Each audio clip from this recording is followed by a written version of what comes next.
রঙের উৎসবে মাতলেন রাজ্যের শিক্ষামন্ত্রী ব্রাত্য বসু। নিজের বিধানসভা এলাকার দক্ষিণ দমদম পৌরসভার 14 নম্বর ওয়ার্ডের পৌর প্রতিনিধি সুকান্ত সেন শর্মার আয়োজিত দোল উৎসবে রঙের আনন্দে মেতে ওঠেন রাজ্যের শিক্ষামন্ত্রী। এদিন প্রভাত ফেরিতে অংশ নিয়ে এলাকাবাসীর সঙ্গে রঙের উৎসবে মেতে ওঠেন তিনি। মন্ত্রী বলেন, আজ সব রং মিশে গিয়েছে, নির্দিষ্ট কোনো রং নেই। পাশাপাশি তিনি আরও বলেন, বাংলা সম্প্রীতির জায়গা, বিজেপি ধর্ম নিয়ে রাজনীতি করতে চাইলে মুখ্যমন্ত্রী মমতা বন্দ্যোপাধ্যায় তা করতে দেবেন না। দাদা, প্রথমেই দোলযাত্রার শুভ অভিনন্দন। এই দোলযাত্রা উপলক্ষে বিভিন্ন জায়গায় আজকে র্যালি বেরোচ্ছে, প্রভাত ফেরি সঙ্গে জুম্মার নামাজও চলছে, দুটো একসাথে সুন্দরভাবে চলছে। কি বলবেন? শুভ দোলযাত্রা সবাইকে। এটা তো বাংলার একটা বড় বৈশিষ্ট্য যে বাংলা সবসময় ইনক্লুসিভ। এটা কিছুদিন আগে আমার মুখ্যমন্ত্রী, এই দুদিন আগে বিধানসভায় আমাদের অধিবেশন চলছে, মুখ্যমন্ত্রী খুব বিশদে প্রাঞ্জল করে বুঝিয়ে দিয়েছেন যে বাংলায় সমস্ত রকম ধর্মে তার ধর্মের যে আচার বা অনুষ্ঠান তা তারা স্বচ্ছন্দে আনন্দে তা তারা প্রকাশ করতে পারে। ফলে আজকে ঠিকই যে দোলও আছে, জুম্মার নামাজও চলছে। আজকে যদি মহান খ্রিস্ট ধর্মের কিছু থাকতো কোনো অনুষ্ঠান, সেটাও এখানে সাড়ম্বরেই পালিত হতো, বা অন্য কোনো ধর্মের। ধর্ম শব্দটার অর্থ হচ্ছে ধারণ করা। ধর্ম ধারণ করা থেকে শব্দটা থেকে এসছে, ধৃ ধাতু। ফলে এটা মানুষের ব্যক্তিগত নিজেকে, এটা একটা ব্যক্তিগত চর্চা, প্র্যাকটিস।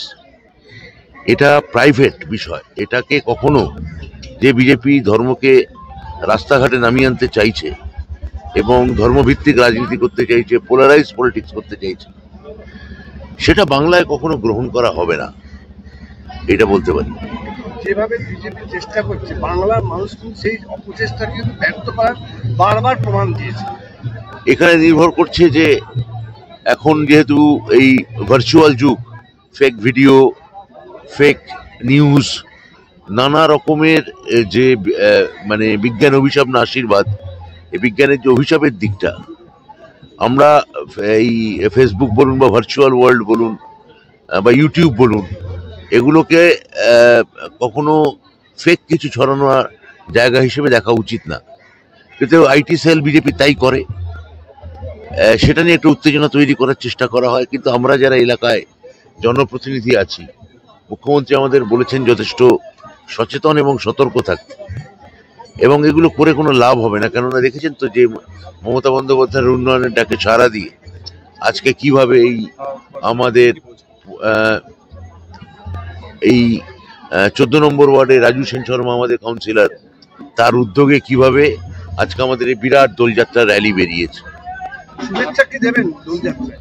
সবাইকে শুভেচ্ছা, সবাইকে অনেক অভিনন্দন, শুভেচ্ছা, রঙিন শুভেচ্ছা। এবং যারা আজকে জুম্মার নামাজ পড়ছেন তাদেরও অনেক অনেক অনেক অভিনন্দন। দোলের উৎসবে আপনি আজকে কিছুক্ষণ আগে এসেছেন, প্রভাত ফেরি অনুষ্ঠানে কি বলবেন? না, আজকে তো বাংলা রঙের দিন, এবং মুখ্যমন্ত্রী যেটা দুদিন আগে আমাদের বিধানসভা অধিবেশন চলছে, সেই অধিবেশনে বলেছেন যে এটা বাংলা সবসময় একটা ইনক্লুসিভ, আমি এটাকে রাজনীতি বলবো না, এটাকে আমি বলবো যে এক ধরনের সমাজ ব্যাখ্যা করে এসছে যে সবাইকে নিয়ে চলো।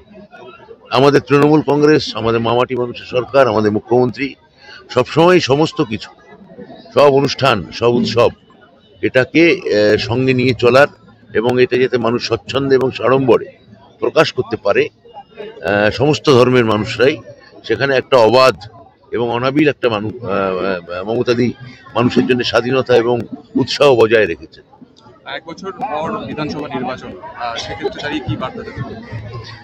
বিধানসভা নির্বাচন তো বিধানসভা নির্বাচনের মতো তো আসবেই, সময় এগোবে, নির্বাচন হবে।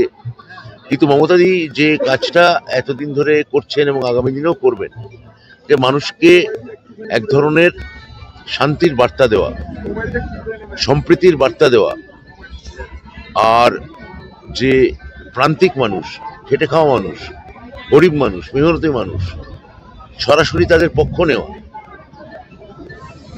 যেটা অনেক সময় কোনো মধ্যবিত্ত স্বার্থে লাগলেও লাগতে পারে।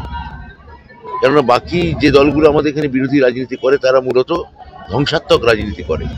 সেখানে মমতাদি একটা উন্নয়নের বার্তা নিয়ে এসছেন, এবং আজকে এই যে রং মিশে গেছে, তো আমি বলবো যে আজকে মমতাদির রঙে সবার রং মেশাতে হবে। আপনার আজকে সারাদিন কিভাবে কাটবে? রাজনৈতিকভাবে তো বিভিন্ন দলের রং আলাদা, আপনি কোন রঙে খেলবেন? আমি নানা রঙেই খেলবো আজকে, কেননা মানে যখন দলের র্যালিতে বা দল এলাকায় যখন দলের অনুষ্ঠানে আছি, তখন আর নির্দিষ্ট রং করে লাভ নেই, সেটা কোনো সব রং এখানে মিশে গেছে।